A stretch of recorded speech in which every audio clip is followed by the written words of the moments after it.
बच्चों आपके सिलेबस में जो अगला अध्याय है वो है पी ब्लॉक के तत्व। ये शायद अध्याय 7 है और अध्याय 6 को पूरी तरह से आपके सिलेबस से बाहर कर दिया गया है। तत्वों के निष्कर्षण के सिद्धांत वाला यानी धातुओं के धातुकर्म वाला जो अध्याय है वो पूरी तरह से आपके सिलेबस से बाहर कर दिया गया है। पी ब्लॉक के तत्व इस चैप्टर में आपके सिलेबस में जो है वो ग्रुप 15, 16, 17 तथा 18 इन 4 ग्रुप के तत्व हैं। ग्रुप 13 और ग्रुप 14 के तत्वों को हम कक्षा 11 में पढ़ चुके हैं। तो बारी बारी से हम पढ़ेंगे। पहले ग्रुप 15 के तत्व। समूह 15 के तत्व। इस समूह को हम 5th ए के समूह भी कहते हैं। समूह 5th ए के तत्व। इन तत्वों को हम नाइट्रोजन परिवार के तत्व भी कहते हैं। नाइट्रोजन परिवार के तत्व। ये तत्व कौन कौन से हैं? Nitrogen, phosphorus, arsenic, antimony, bismuth तथा एक सिंथेटिक तत्व है कृत्रिम से रूप से बनाया हुआ मास्कोवियम। इसको MC से रिप्रेजेंट करते हैं। इसके अर्धायुकाल बहुत ही कम है तो इसके गुणों का भी उल्लेख नहीं किया जाता क्योंकि कोई गुण इसका प्राप्त नहीं होता। इसका अध्ययन कर पाना अभी तक संभव नहीं हुआ। ये सिंथेटिक तत्व है कृत्रिम रूप से बनाया हुआ। इन तत्वों की हम बात करेंगे। समूह 15 में ये सभी तत्वों की हम किस तरह से बात करेंगे कि इनको रखने का औचित्य समूह 15 में क्या है, इस बारे में बात करेंगे। तो सबसे पहले इलेक्ट्रॉनिक विन्यास की इसकी हम बात करेंगे कि एक साथ इनको क्यों रखा गया है। हम पढ़ते हैं कि इलेक्ट्रॉनिक विन्यास के आधार पर आवर्त सारणी में रखा गया तत्वों को कि इलेक्ट्रॉनिक विन्यास कि सामान्य इलेक्ट्रॉनिक विन्यास वाले तत्व एक समूह में रखे गए हैं, उनके गुणों में भी समानता पाई जाती है। तो यदि हम इनके इलेक्ट्रॉनिक विन्यास में समानता देखेंगे और गुणों में आवर्तिता देखेंगे और गुणों रासायनिक गुणों में समानता देखेंगे तो हम कह सकते हैं कि इन तत्वों को आवर्त सारणी के 5th ए समूह में या समूह 15 में एक साथ रखना उचित है। इलेक्ट्रॉनिक विन्यास, इनका सामान्य इलेक्ट्रॉनिक विन्यास होता है NH2NP3 यानी बाहरी कोश के S उपकोश में 2 इलेक्ट्रॉन और तथा P उपकोश में 3 इलेक्ट्रॉन इसमें पाए जाते हैं। तो 5 इलेक्ट्रॉन पाए जाते हैं।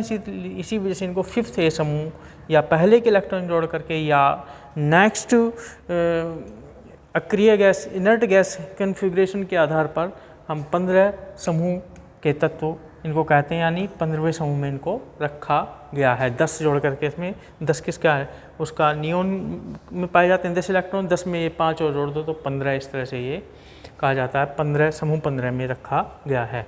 अब हम देखते हैं जैसे नाइट्रोजन का परमाणु क्रमांक 7 है। ये 1s2 2s2 2p3।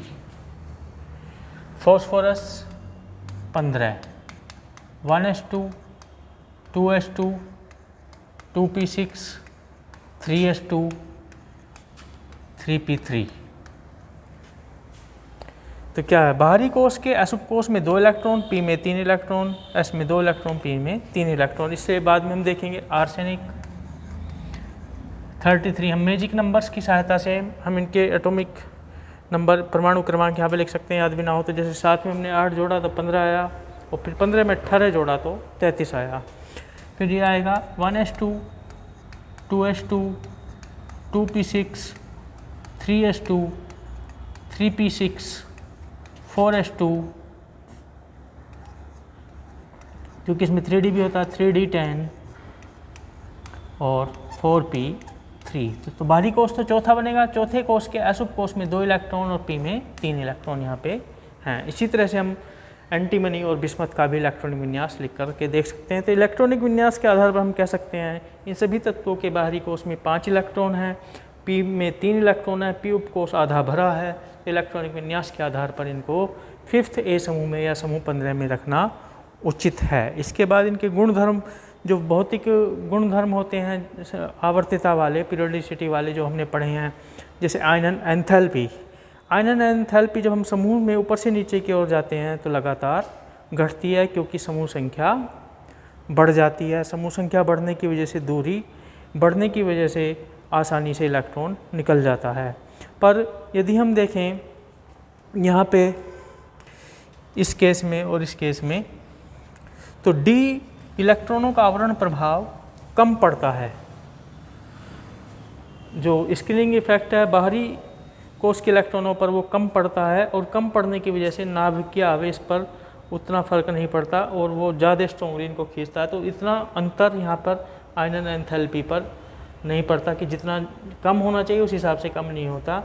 और दूसरी बात, क्योंकि आधा भरा उपकोष है सभी का, तो इस आधे भरे उपकोष के कारण इन सभी तत्वों की जो आयनन एंथैल्पी है अपने समूह से अगले वाले समूह यानी 16वें समूह से आगे ज़्यादा होती है। इसके बाद हम देखते हैं कि इलेक्ट्रॉन बंधुता या कह दो इलेक्ट्रॉन गेन एंथैल्पी, इलेक्ट्रॉन लब्धि एंथैल्पी, यानी इलेक्ट्रॉन इनमें प्रवेश कराएं तो ऊर्जा मुक्त होगी या नहीं। क्योंकि आधा भरा उपकोष है बाहरी ये सभी में, तो इसलिए इसमें जब हम बाहर से इलेक्ट्रॉन प्रवेश कराएंगे तो ऊर्जा मुक्त नहीं होगी, बल्कि ऊर्जा इसमें देनी पड़ेगी। और फिर इसके बाद हम बात करते हैं विद्युत ऋणात्मकता की। तो समूह में ऊपर से नीचे की ओर जाने पर इनकी विद्युत ऋणात्मकता घटती है लगातार। परमाणु त्रिज्या की बात करें तो परमाणु त्रिज्या समूह में ऊपर से नीचे की ओर जाने पर लगातार बढ़ती है, क्योंकि कोश संख्या बढ़ जाती है। फिर इसमें वही बात आएगी, डी उपकोषों का जो आवरण प्रभाव है वो कम लगता है। इस वजह से जितनी परमाणु त्रिज्या यहाँ से यहाँ तक बढ़नी चाहिए उतनी नहीं बढ़ पाती, बल्कि कम मात्रा में बढ़ती है। इसी वजह से इसी तरह से हम आगे बिस्मथ और ये एंटीमनी और बिस्मथ के लिए भी कह सकते हैं, आवरण प्रभाव के कारण जो परमाणु त्रिज्या जितनी बढ़नी चाहिए, जो ट्रेंड के अनुसार कोश संख्या बढ़ने के अनुसार बढ़नी चाहिए, उतनी नहीं बढ़ पाती, बल्कि कम मात्रा में वो बढ़ती है। तो इस तरह से हमने ये पीरियोडिक ट्रेंड्स हमने पढ़े हैं, जो पीरियोडिक फंक्शन हमने पढ़े हैं, आयनन एंथैल्पी, इलेक्ट्रॉन लब्धि एंथैल्पी, परमाणु त्रिज्या, विद्युत ऋणात्मकता, इनके आधार पर भी हम इनको कह सकते हैं, इनको समूह 15 में एक साथ रखना उचित है। इसके बाद इनके जो रासायनिक गुण है, रासायनिक गुणों में क्या समानता पाई जाती है और इनमें कौन सा तत्व कुछ भिन्न व्यवहार करता है। वो नाइट्रोजन तत्व सभी समूहों में जो द्वितीय आवर्त के तत्व हैं वो अपने समूह से भिन्न व्यवहार प्रदर्शित करते हैं, क्यों करते हैं उसके बारे में मैं अगले वीडियो में बताऊंगा। आज इतना ही।